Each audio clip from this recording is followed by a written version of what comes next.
कौन सा गाना है बताओ? 52 गज का दामन। दामन, शायद दामन ही कहते होंगे। 52 गज का दामन पैरों में रख के चलूंगी, टूट जाता हूँ। खैर, लेट्स मूव सर, है ना? देखो, थोड़ा हम लोग कई बार इसको पढ़ चुके हैं शुरुआत से ही। अर्जुन बोले, हे जनार्दन, यदि आपको कर्म की अपेक्षा ज्ञान श्रेष्ठ माने तो फिर एक ऐसा मुझे भयंकर कर्म में क्यों लगाते हैं? आप मिले उसे वचनों से मेरी बुद्धि को मानो मोहित कर रहे हैं, इसलिए उसे एक बात को निश्चित करके कहिए जिससे मैं कल्याण को प्राप्त हो जाऊं। ठीक है, इस पे डिस्कशन में हल्का फुल्का कर चुके हैं। श्री भगवान बोले, हे निष्पाप, इस श्लोक में दो प्रकार की निष्ठा मेरे द्वारा पहले कही गई है। निष्ठा तिवारी नहीं, निष्ठा कही गई है। उनमें से सांख्य योगियों की निष्ठा तो समन्था नहीं भैया। उनमें से सांख्य योगियों की निष्ठा तो ज्ञान योग से, और योगियों की निष्ठा तो कर्म योग से होती है। अबे गोलू, मैंने सुना था कर्मों का आरंभ किए बिना निष्कर्मता को, यानी योग निष्ठा को प्राप्त होता है, और ना कर्मों की केवल त्याग मात्र सिद्धि यानी सांख्य निष्ठा को भी प्राप्त होता है। निसंदेह कोई भी मनुष्य किसी भी काल में क्षण मात्र भी बिना कर्म किए नहीं रहता, क्योंकि सारा मनुष्य समुदाय प्रकृति जनित गुणों द्वारा परवश हुआ कर्म करने के लिए बात किया था। माँ कसम, किसी अलग ही दुनिया की बातचीत लग रही है अभी मुझे। ठीक है, बट इसका मतलब क्या है? इसका मतलब ये है कि मैं थोड़ा सा, है ना, बाहरी दुनिया में ज्यादा रम गया हूँ। ठीक है, तो कोई बात नहीं, लेकिन पढ़ते हैं, है ना? अपने आप ही बाहर से अंदर आ जाएंगे, थोड़ा सा जितना आना चाहिए। जो मूल बुद्धि मनुष्य समस्त इंद्रियों को हठ पूर्वक ऊपर से रोक, भाई कसम से बहुत ऊपर ऊपर से जा रहा है अभी, बिल्कुल भी कनेक्शन नहीं फील हो रहा है। किंतु हे समंथा से लगता है मुझे मेरी करीबी ज्यादा हो गई है। किंतु हे अर्जुन, जो पुरुष मन से इंद्रियों को वश में करके अनासक्त हुआ समस्त इंद्रियों द्वारा कर्मयोग का आचरण करता है वही श्रेष्ठ। चलो, ये थोड़ा श्लोक ठीक है। देखो, किंतु हे अर्जुन, जो पुरुष मन से इंद्रियों को वश में करके अनासक्त हुआ समस्त इंद्रियों द्वारा कर्मयोग का आचरण करता है वही श्रेष्ठ है। जो पुरुष, पुरुष का मतलब यहाँ पे स्त्री से भी है, केवल पुरुष को मत मान ले। ठीक है, अर्जुन से बात कर रहे हैं तो कुछ सकता है इस वजह से कह रहे हो। किंतु हे अर्जुन, जो पुरुष मन से इंद्रियों को वश में करके अनासक्त हुआ समस्त इंद्रियों द्वारा कर्म योग का आचरण करता है वही श्रेष्ठ है। ठीक है, अनासक्त हुआ यानी कि ऐसा नहीं है कि आंख बंद कर लेनी है।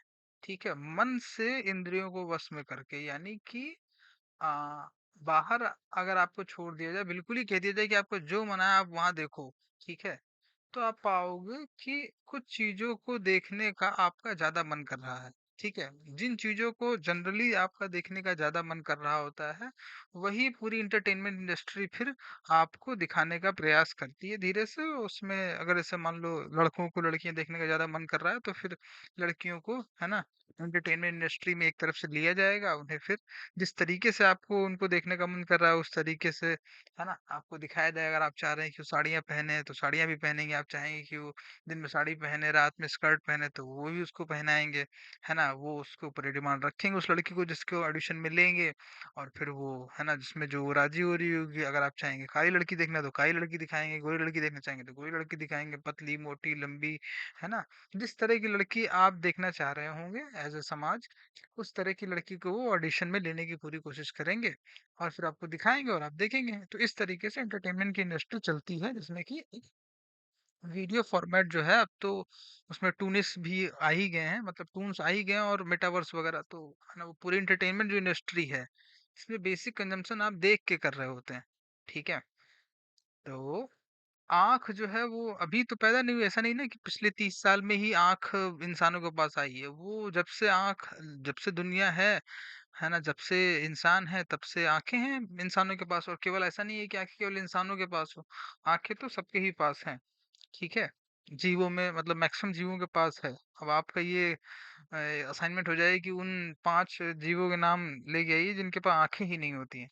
आँखें नहीं होंगी तो वो इंटरेक्ट कैसे करेंगे, है ना, बाहरी अपने एनवायरनमेंट से? अब अपनी आँख से हम लोग जुपिटर को तो वैसे भी देख नहीं पाते हैं प्रॉपर, टेलीस्कोप लगाना पड़ेगा। तो आँख और आँख का पूरा बिजनेस एक सेंस में, है ना, इंद्री है आँख एक। तो इस पे थोड़ा सा समझने का प्रयास आप कर सकते हैं, उसको ढंग से एक्सप्लोर करेंगे तो टेलीस्कोप माइक्रोस्कोप दो चीजें तो होती ही हैं, जो आपकी आँख को वो दिखाती हैं जो जनरली आप नहीं देख पाते हैं। कैमरा भी एक सेंस में कैमरे का यूज़, फ़ोटोग्राफ़ी का शौक रखना, है ना? ये सब भी आँख की चीज़ें से जुड़ी हुई चीज़ें हैं। तो इन सब प्रक्रियाओं में आप उतरेंगे तो नहीं उतर रहे हैं तो भी इस चीज़ को ध्यान देंगे कि आप नहीं उतर रहे हैं, तो आपको समझ में आने लगेगा कि ठीक है, आपकी इंद्रियाँ कहाँ से जुड़ी हुई हैं, कैसे कहाँ आसक्त हैं। और इन सब पे जुड़ने से, इन प्रक्रियाओं से, टेलीस्कोप से का यूज़ करने से, माइक्रोस्कोप का यूज़ करने से, कैमरे का यूज़ करने से, ठीक है, लगातार विविधताओं पे यूज़ करने से, अपने मन को धीरे से जहाँ कहीं भी वो आसक्त है, वहाँ से अनासक्त धीरे-धीरे करने की प्रक्रिया को शुरू कर सकते हैं। हालाँकि बहुत लंबी चलती है। चलती लंबी है लेकिन उसको समझना में बहुत समय नहीं लगना चाहिए। ठीक है? ख़ैर, लेट्स मूव। थोड़ा-सा कनेक्शन बन गया ना, इसीलिए मैं कहता हूँ कि रीडिंग बहुत ज़रूरी है।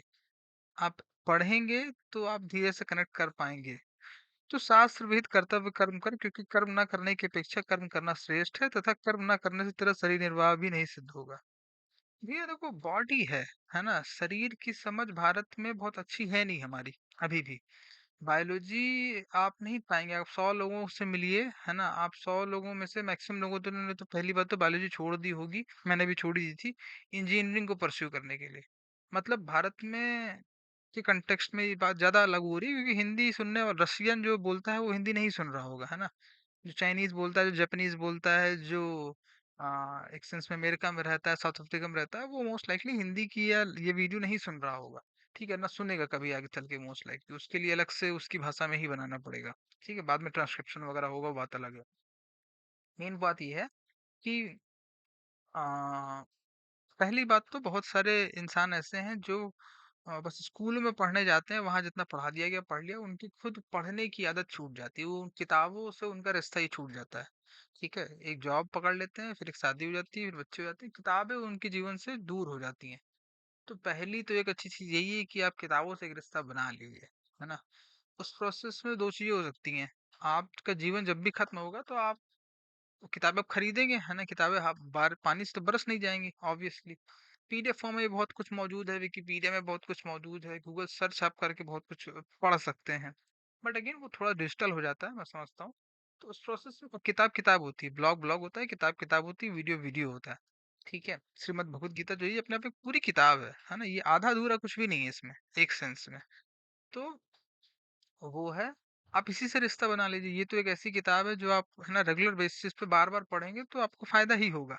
कुछ किताबें ऐसी होती हैं जो आप एक बार पढ़ लें, है ना? जैसे भारत का इतिहास है। तो इस तरीके से कुछ किताबें चुन लीजिए और एक किताब पढ़ना शुरू करेंगे तो दूसरी किताब पढ़ना आसान हो जाएगा क्योंकि पहली बात तो एक किताब पढ़ने के लिए ही आपको थोड़ा समय निकालना पड़ेगा, है ना? जो कि ऑब्वियसली हफ्ते में किसी दिन में आएगा और दिन के किसी समय में आएगा, सुबह, शाम, दोपहर, रात कहीं न कहीं आएगा, ठीक है? और फिर आप जो कुछ भी पढ़ेंगे वो थोड़ा आपके अंदर तो जाएगा ही, थोड़ा तो जाएगा ही जाएगा, उसमें तो कोई दो राय ही नहीं है। जाएगा तो फिर जब वापस आप है ना, वो जब जाएगा तो वो आपकी बातचीत में इन वन वे और दी अदर आना शुरू हो जाएगा। उस प्रोसेस से फिर वो एक लूप नया शुरू होता है। ठीक है? और अगर आपकी शादी बच्चे वगैरह वो सब हो भी गए, जॉब वगैरह भी आप हैं, तो फिर वो सारे रिलेशनशिप धीरे-धीरे बेहतरी की तरफ बढ़ना शुरू हो जाएँगे। तो किताबें पढ़ना मैं मानता हूँ एक बहुत अच्छी आदत होती है और बहुत सारे लोगों में मिसिंग होती है। उसमें उन किताबों में बायोलॉजी की किताब पढ़ना तो आप और कम पाएँगे लोगों का। ठीक है? चलो उस प्रोसेस से डॉक्टर से हमारे यहाँ कम होते हैं फिर प्राइवेट क्लिनिक्स बनना और है ना सरकार जो होगी राज्य सरकार केंद्र सरकार दोनों ही उनका आप बजट भी चेक नहीं करेंगे कि हेल्थ मिनिस्ट्री का स्वास्थ्य मंत्रालय को कितना बजट दिया गया है और बाकी मंत्रालयों को कितना बजट मिल रहा है टैक्स कितना जाता है फिर उन सबसे दूर हो जाएंगे और फिर आप परेशान रहेंगे अपने ही स्वास्थ्य को लेके और फिर स्वास्थ्य के ऊपर खर्चे करेंगे है ना और फिर फालतू का जो ज्ञान है स्वास्थ्य को लेके ये मत खाइए, वो मत खाइए, एक्सरसाइज करिए, ऐसे करिए, उन सब पे ज़्यादा निर्भर रहेंगे और प्राइवेट क्लिनिक्स वाले बहुत सारा कमाएँगे और फिर उनकी गोरी-गोरी, है ना, सेक्सी-सेक्सी लड़कियों से शादी होंगी, है ना? तो इस तरह की चीज़ें हैं, इस तरीके से पूरा सिस्टम चल रहा है ना? थोड़ा भी आँख खोल के देखेंगे तो आपको दिख जाएगा। चलिए, आगे चलिए। तो एक सेंस में ये जो श्लोक है अ तू शास्त्र विहित कर्तव्य कर्म कर क्योंकि कर्म ना करने की अपेक्षा कर्म करना श्रेष्ठ है तथा कर्म ना करने से तेरा शरीर निर्वाह भी नहीं सिद्ध होगा ये पूरा का पूरा हेल्थ केयर जो सेक्टर है जिसमें मेडिसिन भी आती है फार्मेसी आती है डॉक्टर्स आपके सारे आते हैं है ना नीट का एग्जाम आता है नीट के कॉलेजेस आते हैं मेडिकल कॉलेजेस आते हैं गवर्नमेंट के मेडिकल कॉलेज आते हैं प्राइवेट मेडिकल कॉलेजेस आते हैं ग्लोबल जो मेडिसिन इंडस्ट्री है मेडिकल इंडस्ट्री है मेडिकल कॉलेजेस हैं मेडिकल साइंस है बायोलॉजी किताबें, बायोलॉजिस्ट्स हैं, वो सब कुछ इस श्लोक में एक सेंस में आ गए। ठीक है? चलो और आगे चलते हैं। यज्ञ के निमित्त किए जाने वाले कर्मों से अतिरिक्त दूसरे कर्मों में लगा हुआ ही यह मनुष्य समुदाय कर्मों से बनता है। इसलिए हे अर्जुन, तू आसक्ति से रहित होकर उस यज्ञ के निमित्त ही भली-भांति कर्तव्य कर्म कर। देखो, यज्ञ का मतलब यहाँ पे मूलतः समझो किसी बड़ी चीज से है ना? आप यज्ञ में आहुति देते हैं, सैक्रिफाइस करते हैं बेसिकली, ताकि आपको कुछ मिल जाए। मूलतः बहुत केंद्र में तो यज्ञ का मुझे मतलब यही समझ में आता है। यज्ञ में आप किसी चीज की आहुति देते हैं, कुछ सेक्रीफाइस करते हैं और आपको कुछ मिल जाता है। प्रकृति का यही नियम है ना? हमारी जो बाहरी दुनिया है, एक्सटर्नल वर्ल्ड, सेक्रीफाइसेस पे काम करता है, कॉज एंड इफेक्ट पे। आपको कुछ चाहिए तो आपको कुछ उसमें इनपुट करना पड़ेगा।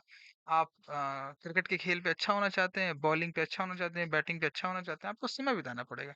बैटिंग करिए, आप बैटिंग पे अच्छे होने लगेंगे। बॉलिंग करिए, आप बॉलिंग पे अच्छे होने लगेंगे। फील्डिंग करिए, आप फील्डिंग पे अच्छे होने लगेंगे। एक समय के बाद आप पाएँगे कि आप उतना समय नहीं दे पा रहे हैं। क्यों? क्योंकि आपके जीवन में बाकी चीज़ें मौजूद हैं, आपका वहाँ ध्यान ज़्यादा पड़ रहा है। आप वहाँ से उस चीज़ को, उस मज़े को छोड़ना नहीं चाह रहे हैं। नहीं पाएँगे, आप समय कम दे पाएँगे, समय कम देंगे, आपको मौके कम मिलेंगे, आप बेहतर कम हो पाएँगे। अल्टीमेटली घुमा फिरा के उसका पूरे का असर आपकी टीम पे पड़ेगा। ठीक है? तो छोड़ने से शामिल होता है। अब जब आप किसी बड़े मिशन में, बड़ी चीज़ में के लिए आप काम नहीं कर रहे होते हैं, तो काम तो आप कुछ ना कुछ करेंगे ही। और छोटा काम मोस्ट लाइकली अपने मज़े के लिए ही किया जाता है। उसमें आपका भी पहली बात तो हित कम होता है और सामने वाले का भी, पूरी दुनिया समाज का हित भी थोड़ा तो कम ही होता है। ठीक है? तो उन कामों से फिर आप आसक्त भी रहेंगे। आप कहेंगे आदतें नहीं छूट रही हैं, कोई व्यक्ति नहीं छूट रहा है, कोई इंसान बार-बार मन में आता है, कुछ आप बहुत ज़्यादा सोचते हैं, डरे रहते हैं, लालच और क्रोध, है ना, भय से भी आसक्त हैं बहुत ज़्यादा। चैप्टर 2 में ये सारी बातें हुई हैं कुछ हद तक। ठीक है? जैसे अर्जुन को आसक्ति थी कि गुरुदेव को कैसे मारेंगे, राज इनके बिना हम कैसे जिएँगे, ये वगैरह ऐसे इस तरह की बातें। तो वो सब चीज़ें जुड़ी हुई हैं। उस प्रोसेस में वही है कि आप किताब पढ़ने की भी एक ऐसी आदत है जो बहुत वाइडली नहीं पाई जाती है, ठीक है? तो आप उस चीज़ को लाने की कोशिश करेंगे अपनी लाइफ में, बायोलॉजी को भी पढ़ने की कोशिश कर लीजिए। बाकी तो और भी कोई भी सब्जेक्ट है, आप इतिहास, है ना, अर्थव्यवस्था, जो आपको सब्जेक्ट अच्छा लगे, खाना अच्छा लगता है, खाना ढंग से एक्सप्लोर कर लीजिए, है ना? उस प्रोसेस में भी अल्टीमेटली आपको बायोलॉजी की तरफ आना पड़ेगा, अंत अगर आपने शादी वगैरह के चक्कर में ज़्यादा नहीं फँसे हैं तो, ठीक है? गलत तरीके से। तो ऐसा है ना? बेसिकली आसक्त होते हुए कर्म करना और अनासक्त हुए होते हुए कर्म करना, जिसमें इंद्रियां और मन भी शामिल ही है। मन, फिर इंद्रियां और फिर कर्म। मन, इंद्रियां, कर्म। मन, इंद्रियां, कर्म। मन, इंद्रियां, कर्म, अंदर से बाहर की तरफ। ठीक है? तो आपके आसक्त जो कर्म होते हैं, वो आपकी आपकी इंद्रियां भी आसक्त हो जाती है और आपका मन भी आसक्त होता है, तो उसमें विविधता कम होती है आपके जीवन में। ठीक है? विविधता को बढ़ा लीजिए। विविधता में अलग-अलग सब्जेक्ट तो आते ही हैं, अलग-अलग जगहें आती हैं, अलग-अलग जिले आते हैं, अलग-अलग देश आते हैं, अलग-अलग प्लैनेट्स भी आते हैं, अलग-अलग गैलेक्सीज़ भी आ जाएँगी। तो विविधता तो बहुत विविध है अपने आप में भी। यही देख लीजिए कि आपके जीवन में विविधता कितनी है ना? कितना नयापन आ रहा है, जो कि लेट्स मूव से आता है। तो है ना? सारी चीज़ें जुड़ी हुई हैं। आपको जो अच्छा लगा हो, जहाँ आप एग्ज़ीक्यूट कर पा रहे हो, वो मेरे हिसाब से ज़रूर मैंने ट्रिगर कर दिए होंगे 4-5 पॉइंट्स। अब एग्ज़ीक्यूट करिए। ठीक? चलो, बाय।